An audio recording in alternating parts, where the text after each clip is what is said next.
Yo, what's going on, FG fam? Welcome to another episode of the Miami Marlins franchise here on MLB the Show 21 Next Gen. We are here, and the draft is coming up, so make sure you drop a like on the video. Subscribe if you're new to the channel for the love of franchise content, as that is what we have going on here as the Marlins go into Fenway Park in Boston, Massachusetts to take on Chris Sale and the Boston Red Sox. Sale 8-1 so far on the season with a .386. He will oppose Sandy Alcantara, who is 2-6 with a .585, and Boston trying to take advantage off of Sandy early on. Here's the throw to the plate from out and left, and what a throw home it is to get the out at the plate. Here's another great grab out in right field to end the fourth inning. And we fast forward to the top of the sixth, still no score. Jesus Aguilar gets one down the left field line. That will score the first run of the game with a single. Here's Aguilar again, and this one is roped into left center field off of the green monster. And a double here for Aguilar will bring home the second run of the ball game. Here's Jorge Alfaro up at the plate.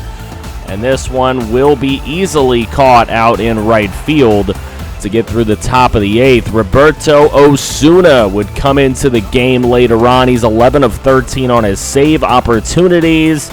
And the first batter of the bottom of the ninth will fly out to shallow right field. Good range over there by the second baseman, Birdie.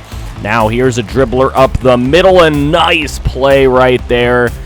Shortstop getting it done for us, and then inside, high and inside, 97 miles an hour for Osuna to end the ball game. 2-zip win for the visiting Marlins. Alcantara, player of the game. He went 8 full innings. Really nice start for him. Aguilar with both ribbies.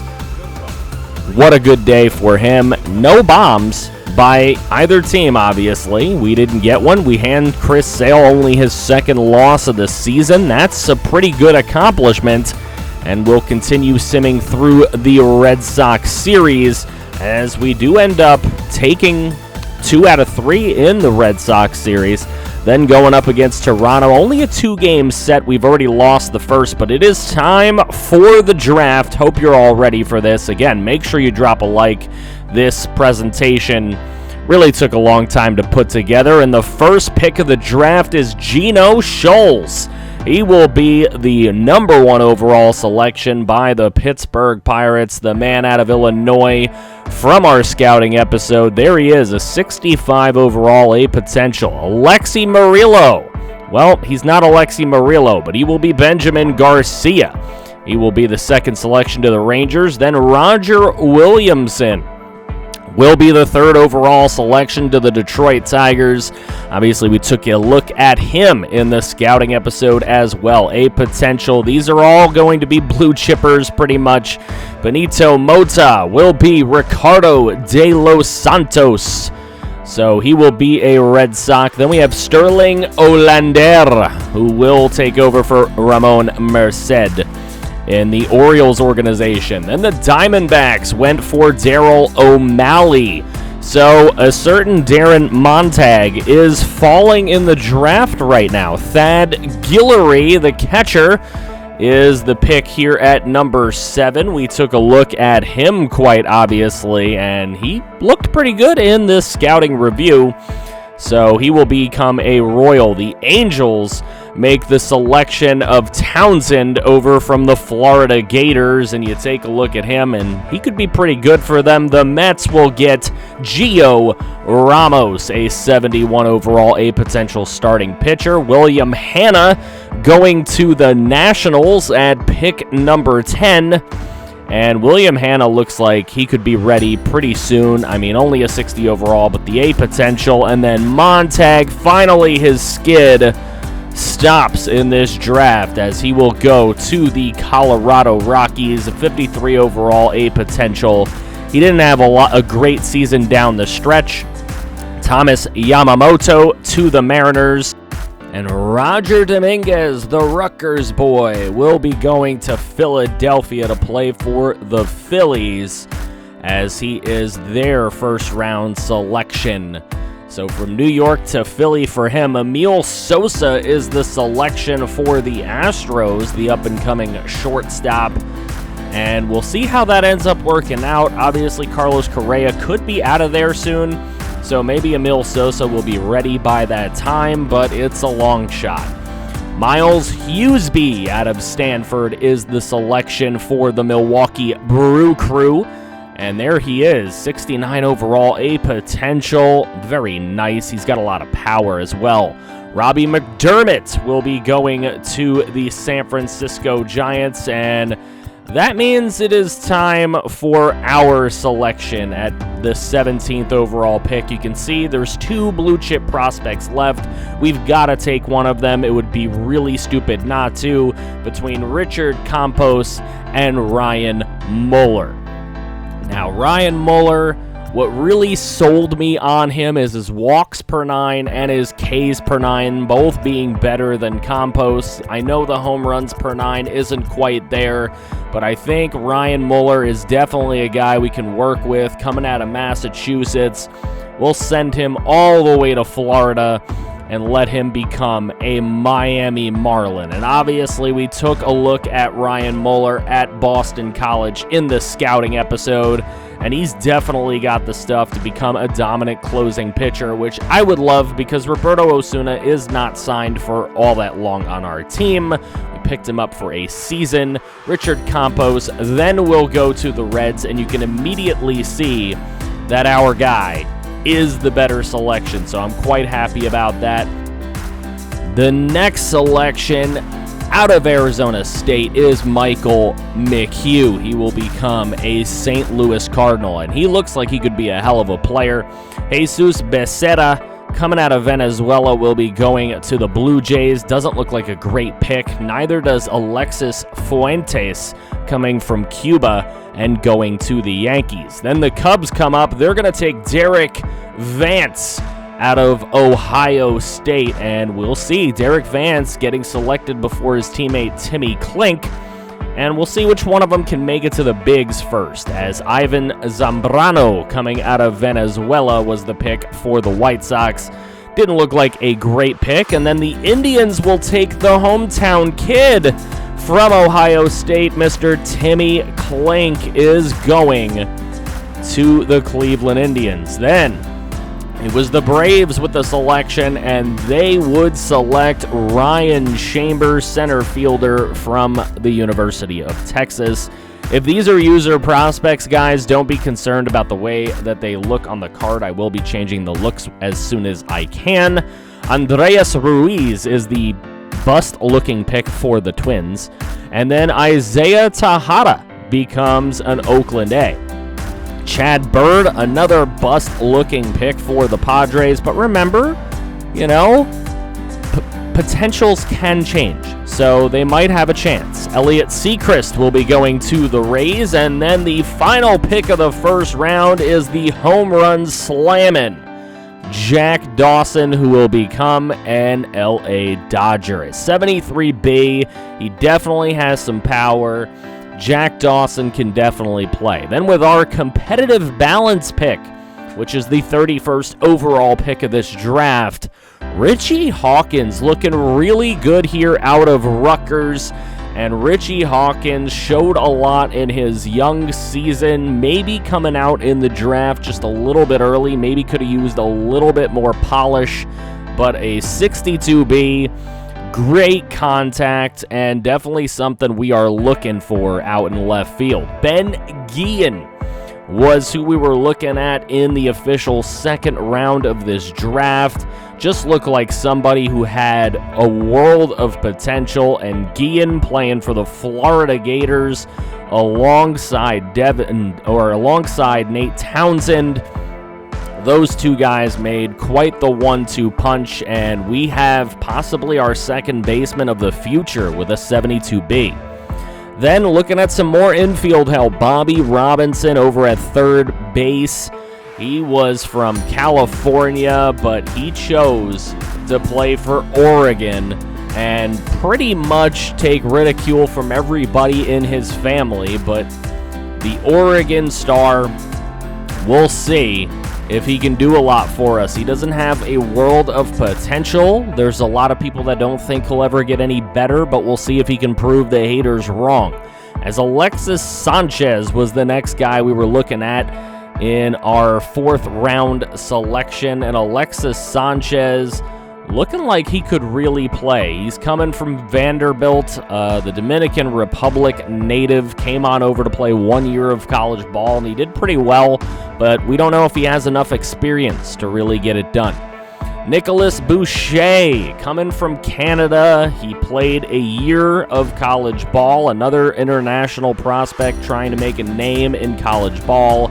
Played a year of college ball over at Boston College, and didn't have the worst season, but he didn't exactly make a huge name for himself. Scott Dunham, the relief pitcher from Nebraska. And Nebraska wasn't a very good team this year, but Dunham, when he got a chance to get some holds, he did a pretty good job, but he is extremely raw. Is going to need a lot of help. So, our draft class not looking all that bad, actually. Muller looks like he's going to be an absolute stud in the future. Richie Hawkins looks like he can be a hell of a player. Hell, Ben Guillen looks like he could come up next year and just be our starting second baseman. So let me know what you think of the draft in the comments section. Let me know if your player was drafted, if you're happy where your player has gone, if you'd like to see your player traded around a little bit. But we are going to go into PNC Park against the Pittsburgh Pirates and Tyler Anderson, who's 3-5 so far on the year with a 4.76.